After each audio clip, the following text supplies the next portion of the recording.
Welcome to Audience First, a podcast for tech marketers looking to break out of the echo chamber, to better understand their buyers, what motivates them, and what they hate that vendors do. It's time to unmute your mic.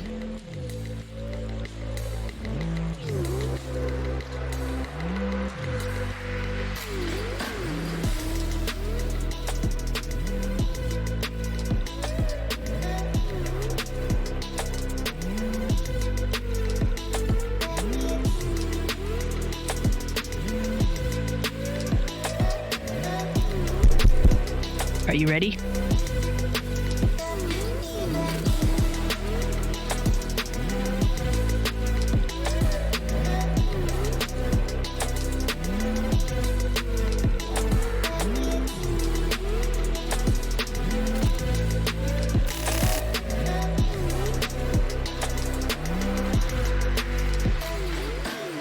All right, welcome to another episode of Audience First. I have a very special guest with me today. I have the one and only Jason Loomis. Jason, welcome to the show. Hi, Dani. Thanks for having me. The one and only. I don't think I've ever been called that. Maybe my wife might call me that. That's about it. Thank you. Now it's your wife and me, so you're special. All right. Jason, again, thanks for taking the time. I want to know who you are, what do you do, and why the hell do you do it? Good questions. Who am I? I'm Jason Loomis. Wait, we covered that.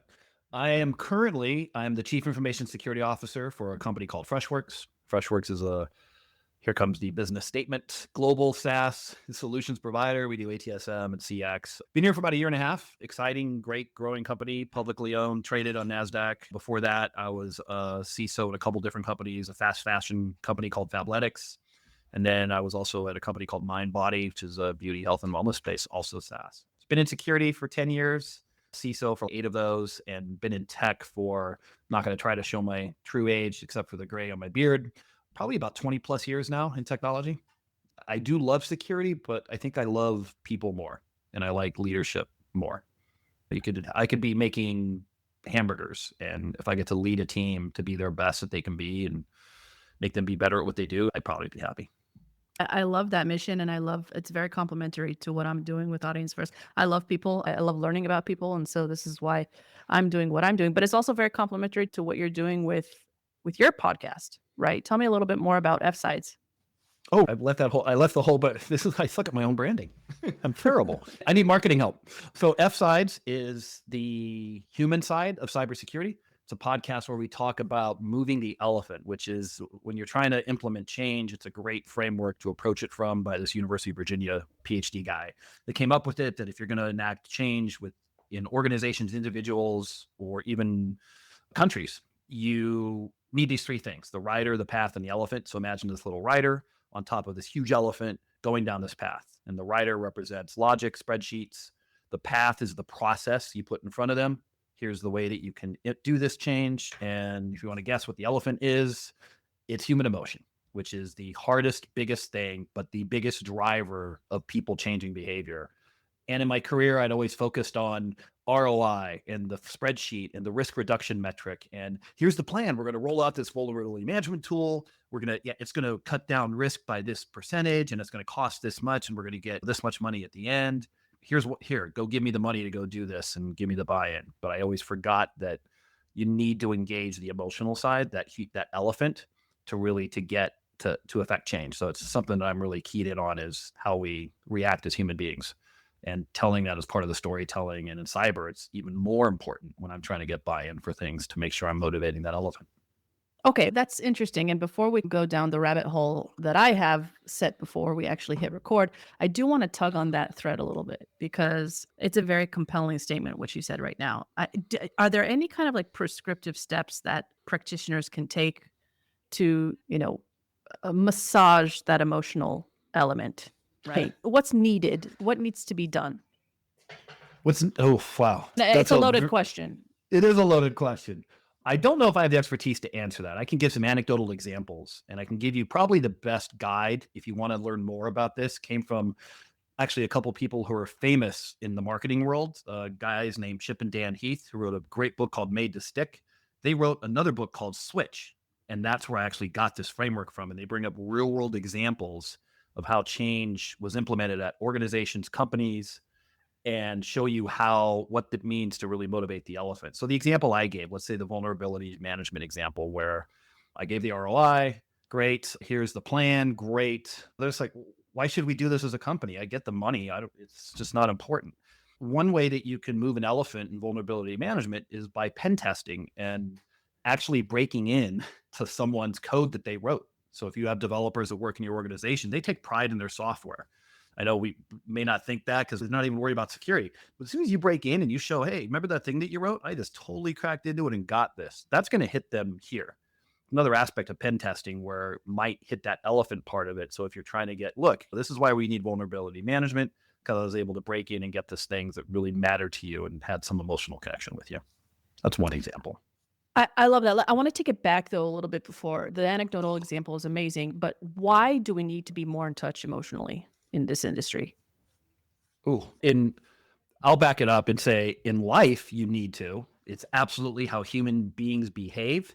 Decisions in organizations and companies are not these rational, thought out mathematical computations. They are socio-political decisions made across the organization. So the human behavior aspect is absolutely critical. If we think, hey, I showed them the numbers on a spreadsheet and that's how good decisions get made at this company, you are absolutely incorrect. It's politics, it's socioeconomics, it's relationship building. So you always say as a CISO, you got to build these relationships. Unfortunately, it's just the way that it works. So if you're not taking into account the human side, the emotional side of that relationship or that communication, you're going to fail, I in love my that opinion. I 100% agree. And I love that you mentioned that because I think it was 3 or 4 years ago, I saw this infographic from, I think it was Bain and Company or something like that, where they said that B2C is emotional, B2B is not. I'm like, okay, don't take my word for it that it was Bain and Company, but I'm like, this is so far from the truth. If anything, B2B is so much more emotional than B2C because there are a lot of different factors that go into the buying decision process and the internal politics of it all, right? And I got to source it correctly because I don't know if it was them that said it. Maybe it was somebody that sourced that infographic and said it, but I saw that and I was like, this is just a load of horse shit. Man, I would completely agree. B2B is way more because that relationship is so much more tangible and it's so more important. And you're having much more communication about what is your product doing? What are we doing with you? Versus B2C can be you're doing A/B testing on a Instagram post. Like you're not talking to anybody, you're not building a relationship with them. Where B2B is absolutely about the relationship. Yeah, 100%. All right. So, as in your role right now as a CISO at Freshworks, what's your one bleeding neck challenge? And bleeding neck meaning it's the first thing that you need to triage, plug before shit hits the fan. It's literally just got like a picture of Evil Dead and blood squirting out. All There right. you go. What is my bleeding neck problem? Yeah, and I'm gonna use the most overquoted acronym in the planet right now, but AI, because we don't Okay. know. It's the newest thing. Everybody's in it, and we don't know enough about how to do it or how to do it wrong or how to do it. It's greenfield, so it's scary to be honest. What are the You know, risks right now that are potentially keeping you up at night? around AI specifically, Yes. it's what I don't know. It's that how is my organization using it? Because it's very difficult to control. Are we using it in a morally and ethically correct manner? Which again, nobody knows how to control that yet, unless you say you can't use it and you can't keep up in today's world. In today, I'm meaning today, your company cannot keep up if your employees aren't using it because everyone's using it. That was AI in the background, wasn't it? It's your AI AI dog. Yeah, with my AI pup. Yeah. No, we record every single audience first episode with pups in the room. So it's it's fear of the unknown. AI is just a big unknown right now.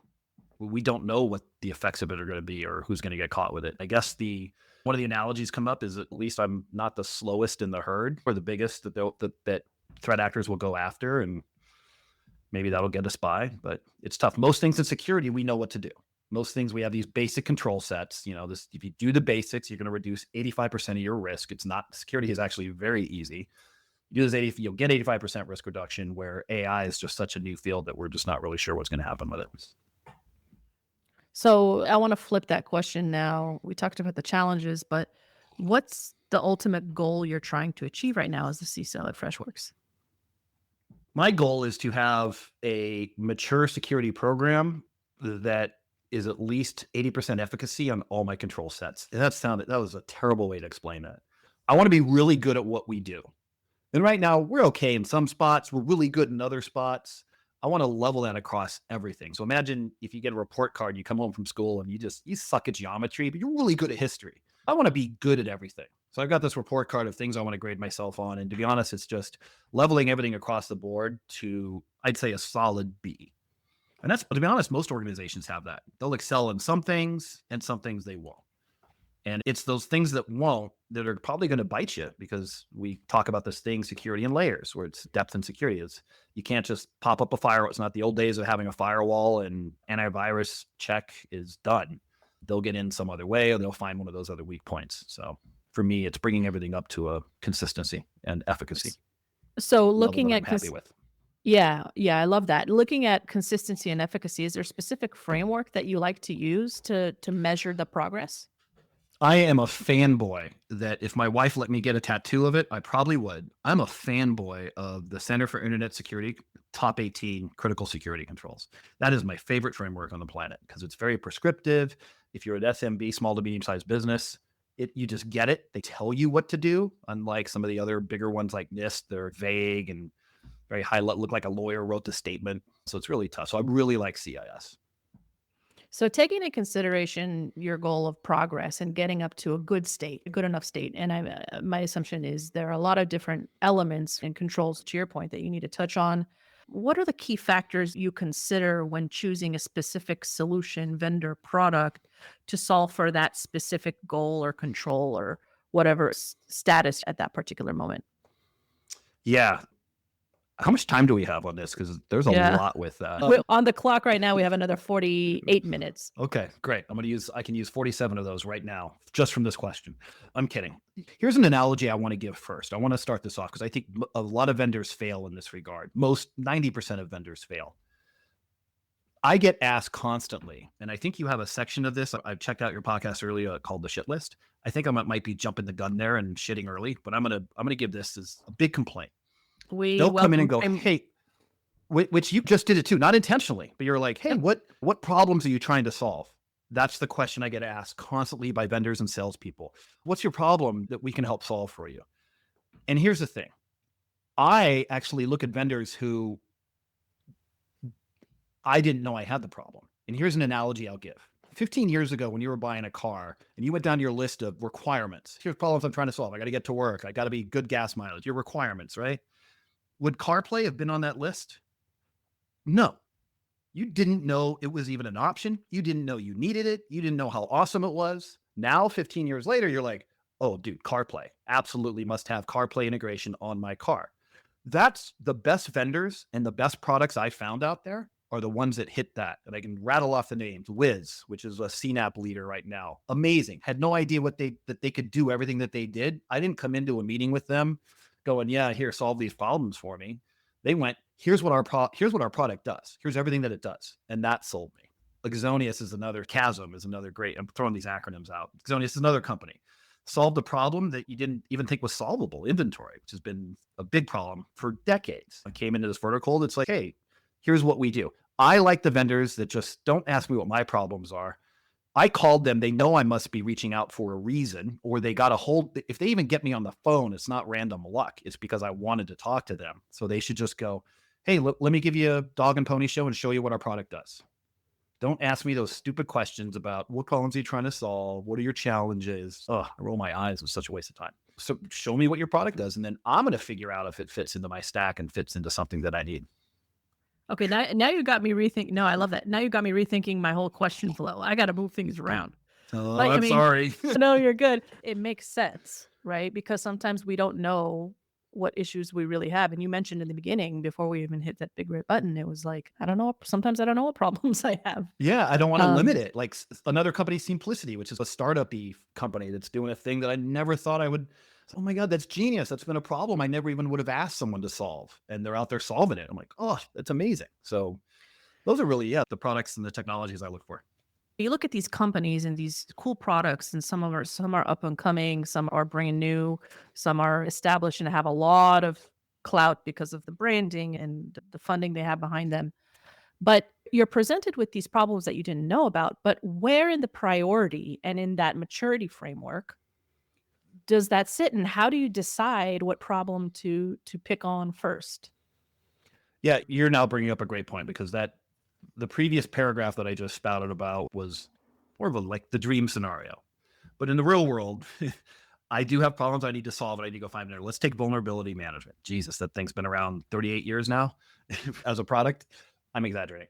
But I got to look for vulnerability management. What am I looking for in a vendor? First off, it does still fit the don't go and ask me what my problems are. I'm the same problems every other company has. You're in a very crowded space as a vulnerability management vendor and provider. There's tons of products out there. There's the Qualys, the Tenable, the ones that have been around for that 38 years. There's new ones.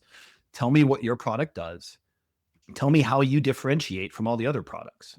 And you know what? This is the hard part that vendors and salespeople, in my opinion, don't get it right, is that you may lose me on that explanation because it's not a fit for my organization, but don't try to make it fit. And I get that all the time. Oh man, the product statements. Oh, we can work with our product team to fix that. Oh yeah, we can customize that for you. Things like that. Dude, just be upfront. Tell me what your product does, how it does it. And then I'll be able to decide. I'll say, hey, this was great. Thanks for the 15 minutes. Unfortunately, we need a product that does blank and yours doesn't do blank. I don't know if Uh, that helps answer your question. no, Or 100%. 100%. Let me think about this because I'm wondering if we should speed up to the section where I really want to dig into the POV process, because that's something that I know a lot of people struggle with, right? Is sure, yeah. how do we improve first of all, the POV process and improve the POV to closed won conversion rate. It's the ideal state. Let's talk about the POV process, right? I want to go back to the time where you last evaluated a security solution, right? Again, we're speeding up to the point where you got to POV stage. What happened? Yep. I am currently evaluating a security product today for POV. My team is. I don't. I get to poke around, but yeah. So we're currently doing your team is evaluating it. I'm a CISO. They let me near a keyboard that has some sort of access. They're like probably shooting me in the head, or it's an emergency and there's some, yeah. We're currently doing this, but I do a lot with product selection. I'm definitely the final decision maker, and I will get in and play with the tool and get my hands on it, but I'm not doing the actual build out of the POV. So we're looking at a tool right now for POV. The answer is not easy. And I don't know if there is a template because each company's requirements are going to be different. And that's the pain in the ass for people on the vendor side. Oh, what a nightmare to have to deal with every single unique person that has these different requirements. It's like dating. Oh, you like dogs. I like cats. Great. And every single person has their own different likes or dislikes. So it's tough, man. And for me, the POV is give me your product as best as I can implement it for a period of time. Just give me the month free and let me go actually stand it up. In fact, I usually don't buy any product unless we can POV it for a month in production or a staging like environment where I can get real data out of it and real data points and on real systems. Is 1 month enough? That's a really good question too. Sometimes no, and usually not the vendor's fault. The vendor you push the button, you've got the environment stood up for them. Here you go, here's your login. It's mostly on the customer side, unfortunately. So for example, we're POVing a risk quantification solution, but we have to go get numbers from our FP&A team hey, we want to plug these numbers in. What's our revenue for this quarter by quarter? That's where the delays usually is. Or if you've got really complex change management systems, to just get this thing online in your environment could take weeks and months if you have blackout periods. So yeah, they should be a little more gratuitous, a little helping us out with a little longer period of POV and put that into their costs. Like they're going to have to pay for it, right? But the other thing is too, you got to know that these ramp up things. So somehow when they're building these POV environments or something, you don't necessarily need to go all bore and put up an entire infrastructure. You could, an idea is to get it up and ready where they can get it connected to their SSO if that's the first step. And then you slowly spin up their resources as they need. So we know it costs the vendor money to run that POV, right? So it's a burden financially for vendors to do it, but we need more time. And then we got to get the resources. I got to pull my team away. If we have an incident, hey, we just lost a week and we're trying to rush through this thing. So that's a good question. And that's a challenge for us as customers. Are there any other challenges that you face during the POV process with vendors? Get off my back. The pressure. I absolutely hate the sales pressure. This was another thing for the shit list is this does actually go back to both with the POV and especially with that initial, hey, show me your product. What does it do? You can just dump all your salespeople and give me your tech. Let me talk to if it's a sales engineer, great, but the engineer who knows the product. That's who's going to sell me on the product, not the sales guy. Taking me out for beers is not going to get me to buy your product. Buying me lunch is not, which I don't even do that. Some do, but that's not going to be. We're looking for what does your product actually do and what can it do for my organization? How easy is it to implement? All those different factors. And that's the tech people. So with the POV, it's be available for us from a technical perspective of how this thing works and we can troubleshoot and work on it and understand it better. Just being available for us to ask stupid questions. How do you determine whether a security solution is successful during the POV phase? This goes back to how we said decisions are made, right? Where we said organizational decisions are socio-political. These are too. Anybody that tells you they go by their spreadsheet, here's our requirements, and they do this whole scoring rubric, 0 to 4, great. They scored a 3 here, but a 2 here. Ooh, here's our highest score, is lying too. It is so intuitive, a process of decision making, at least let's be fair, at the size of organizations I've worked at, which is around between 2,000 to 10,000 employees. Maybe if you're General Electric, you're Apple, Amazon, you've got this whole process because you got a gaggle of accountants and people that can run spreadsheets. For me, yeah, we come up with our basic requirements, but then it's a group discussion. Oh yeah, we really like this and this really worked. And then there could be something that came up that wasn't even on that list, like the CarPlay. Hey, did you know they have CarPlay? Holy crap, we're going with the CarPlay. And then everything else just falls out. So to me, that decision is not as analytical or algorithmic as we'd like it to be. It's really much more heuristic. How do you suppose vendors, though, measure like with you that progress? Because that's like I'd say like it's hard to measure when it's intuitive like that, right? Yeah. Or maybe not. I don't know. You tell me. No, it is difficult to measure because the vendor wants to know, where are we failing? Where are we doing good? Are we really doing the right thing for our customers? Are we building what they want? The only way that I think the vendor can find out is when they ask me when we didn't go with them. And they be very open and honest about it. We say, hey, I know that you just turned us down. Man, can I buy you coffee and just do a Zoom just for us to learn and get better at this so we understand what you were looking for? That's probably the only way that I could at least start to try to communicate to them why their product failed. Let's now speed up to the point where you've gone through the POV, you've defined success criteria for the POV.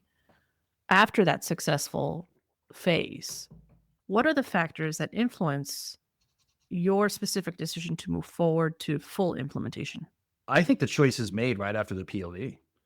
We've already had at least a retail guess of what the price is. Price is not a factor. I think I'm probably going to give up negotiating tactics 101 for customers, but customers already know if they're going to buy your product. They're just negotiating. Oh, we've got this other one we want to go with. That's part of the negotiation. So cost is not a factor. There's very limited fact, like it's right after the POV that we're like, hey, this is the product for us. This is why we want it. But unless something came up with you recently got breached, we were just about to buy LastPass and then, oh, oops, maybe not. I don't think much really would derail after a successful POV. And we say, yeah, we like your product and this is going to work for us. Which customers may not do that either because that's part of that negotiation tactic. We're not really sure. When you're really like, hey, they offer CarPlay, we're buying it, but you'll never tell the vendor that. You'll never communicate that Yeah. or be that pro for the best product ever. But we're not sure. The price is high. Yeah. Oh my gosh. I love that. And before we actually, you know what? I'm going to leave that question towards the end because it segues nicely because we've gone through a lot of different rabbit holes here. So, in your experiences evaluating solutions and in general, just engaging with different vendors, apart from what we already discussed, what do you think are some of the cardinal rules you think vendors or marketers, sales, what's above, below, in between are breaking these days? Trying to make their product fit for everyone.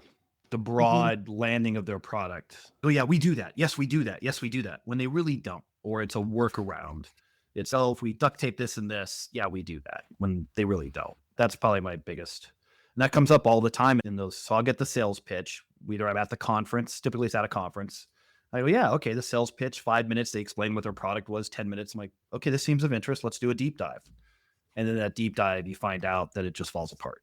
So yeah, you can do this, or oh, what like, a difference between maybe CrowdStrike and Sentinel. Oh, CrowdStrike does that, and Sentinel, and this isn't specific. I just grabbed two names. Sentinel will say, oh, we do that, but it takes 10 extra steps or something. And you could tell they're trying to sell you versus just be upfront and honest about what your product does or not does.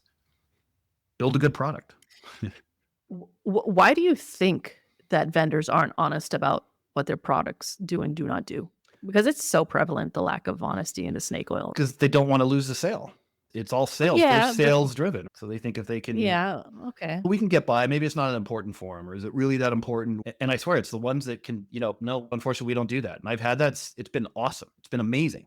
And that doesn't necessarily rule you out from the engagement just because you're saying no. You got to be comfortable with, no, we don't do that. And then when someone asks you, is it on the roadmap? Say, no, not currently. Then they'll always try to go, oh, but we can pull some weight. We can talk to someone. Give us your business. Give us your business. And that, just be honest. Be like, nope, not currently. What are the odds, or what's the potential for you to actually let me take that question to a different angle. Has there ever been a time where you've had an honest conversation like that and referred that business or that vendor to somebody else because of the honesty that they've displayed during a conversation? Absolutely, yes. That is a great question. Can I remember which ones exactly? No, but I know that I have. That is a solid vendor. Hey, they weren't a fit for us, but they're really good. In fact, those vendors, like, they're up here on a ranking. So there is word of mouth of what. I don't know if it's specifically vendors. That's hard as a vendor especially if you're a big security vendor, because you have so many sales reps. So it could be an individual experience with a certain sales rep that you get. But that will typically carry over to the vendor. So hopefully they're building that culturally, and that's how they communicate. But I've had some great experiences with products that are just like, no, that's just not what we do. Okay, I get you. But man, thanks for being upfront and open and honest about it. What's the worst thing you've experienced from a vendor? That would have to be the feeling like it's 1985 Wall Street, or maybe this is just 1990 security, but at a security conference when they had women in leopard skin outfits crawling around on all fours at their after party thing. It was the most ridiculous, sexist thing I've ever seen. I couldn't believe they got away with it. And this is a major security vendor. I'm like, what are you thinking? That's probably the worst thing that I've seen. Anytime with booth babes, I think you and I chatted a little bit, I think before the start of it, who they have in booths. Oh yeah. Can I bitch about that? So Yes. when I walk by a booth, for one, don't try to make eye contact with me like I'm buying a car. That's what it feels. It feels like I'm buying a car. Hey, hi, how's it going?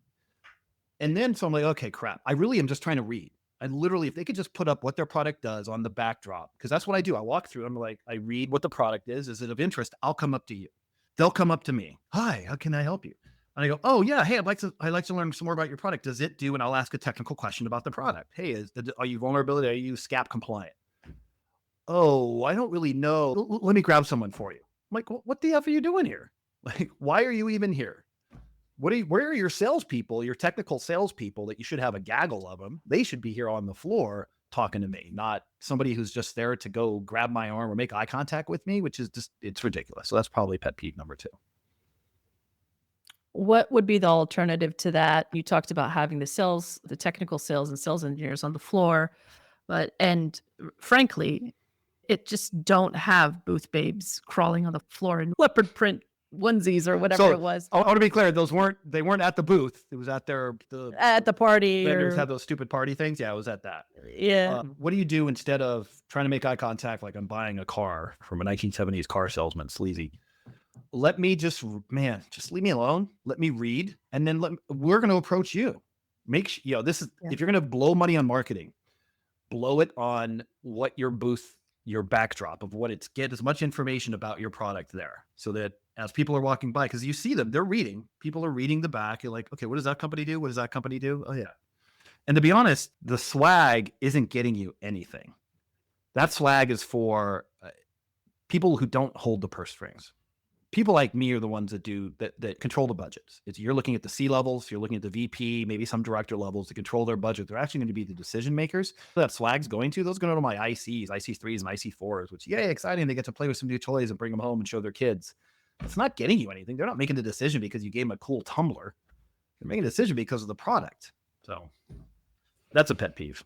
I don't know. I feel like I just had 17 pet peeves in a row and I'm not making any cohesive sense. I'm here to listen. This is therapy for you all. I'm consuming and taking it all in. And frankly, this part of the show people love because they're like, okay, I have a checklist of what not to do now.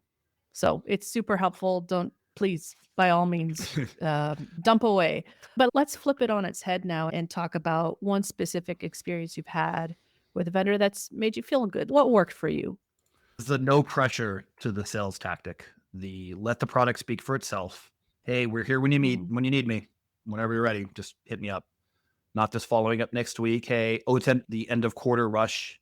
Got a special deal right now. It's end of quarter. Dude, I can't get you through my paperwork. You can't even get you onboarded as a vendor. It takes me 2 months. So we're not going to hit your 1 month deadline. So just being cool and just like it's no big deal. Which even going back to relationships, I use dating analogies too much. It's the hardest to get. We're the ones that you're most interested in. So don't be like, hey, we're ready for your business. Just be cool about it. Hey, we're here.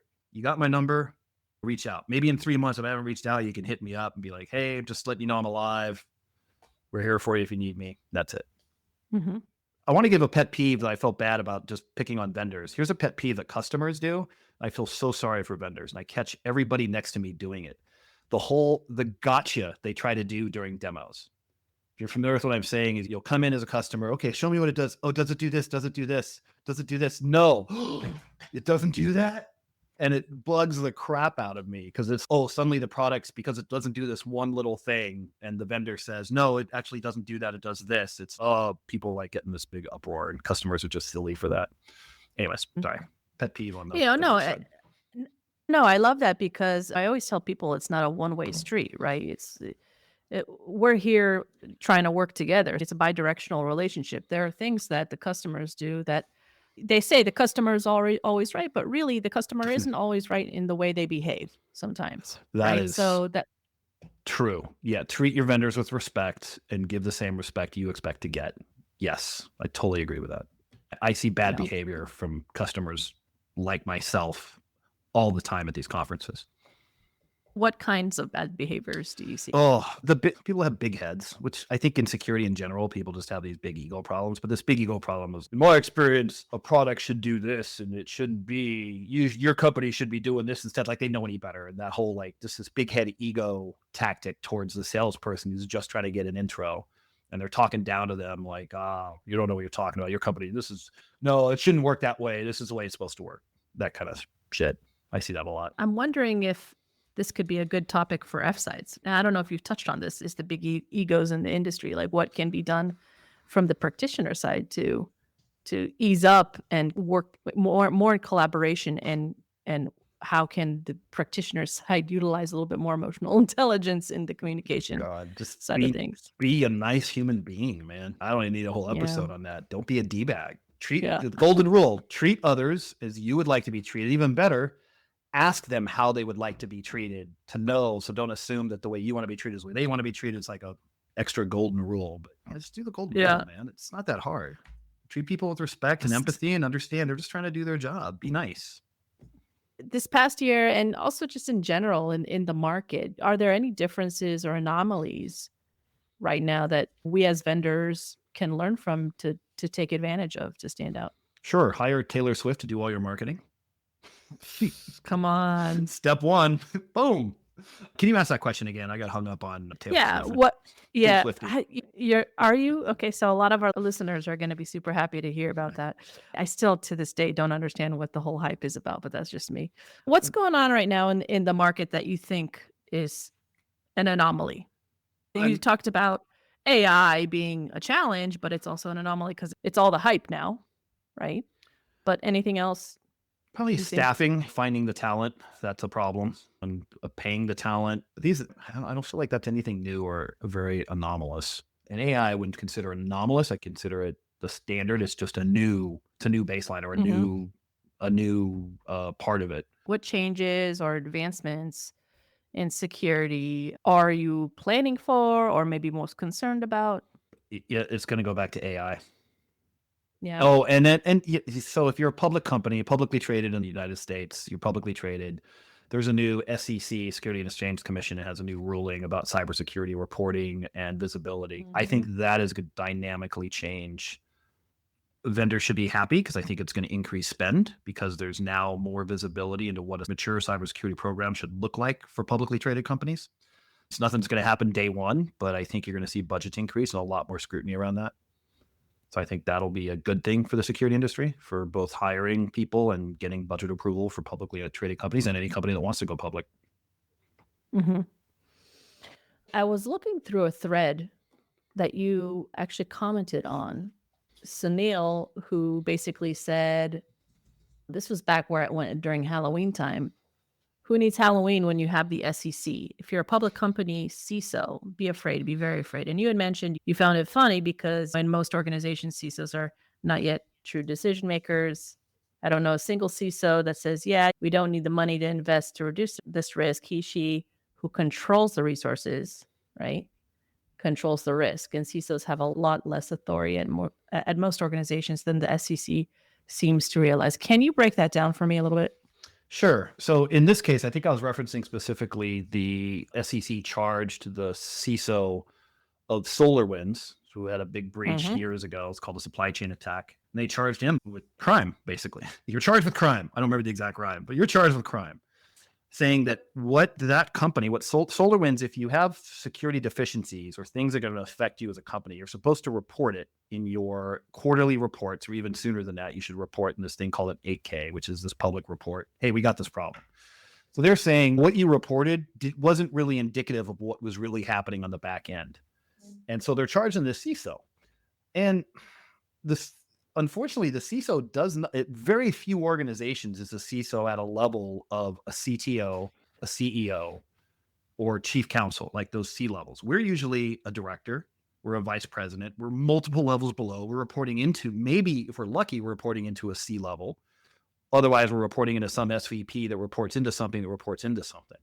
We don't control our budget. We go in and ask for budget. We say, hey, here's all the risks we got. We have 150 known risks. And they're never going to say, okay, let's address each one of those. They're going to say, okay, what are the highest priority ones? And then they're putting that back on us to determine what's the high priority. So we go, okay, we'll just look at the public. We think the most critical are these. So we might get funding for 10 of them. What happens when that 15th gets breached? Hey, that 15th risk that we had that I let you guys on the board and everybody, and I went and asked for money and you told me no to get it, they're going to get breached. And then the CISO, it's his responsibility for security. So the finger gets pointed at the CISO. Hey, you didn't run a good enough security program because this company broke in. And it's not really the case. Most of the time, we know all of our risks. And if you gave me all the money in the world, which would probably bankrupt the company, but you give me all the money, I can absolutely mitigate almost every single risk on that list. So when they go after a CISO for saying, look, SolarWinds had these faults, you didn't take care of it as CISO, so we're coming after you as the SEC, he didn't have control over the budget. He didn't get to fund everything he wanted to fund. I know that for a fact. And no, when I say for a fact, I didn't see their budget, but I don't think he left money on the table as a CISO. Also, what you gets reported to the SEC, no CISO writes that. That's written by counsel. Every public company has legal counsel they go through to go write what goes in and what we tell the SEC. So by saying that, oh, CISO, your name, it was you to put that up there and said that, no, that's not the case. They're aiming the SEC is aiming too low. It's the board of directors and the CEO that should be ultimately responsible for cybersecurity breaches. That's super helpful. Okay, so we're heading towards the end of the session. I do want to ask, is there anything you want to impart on the audience before we sign off?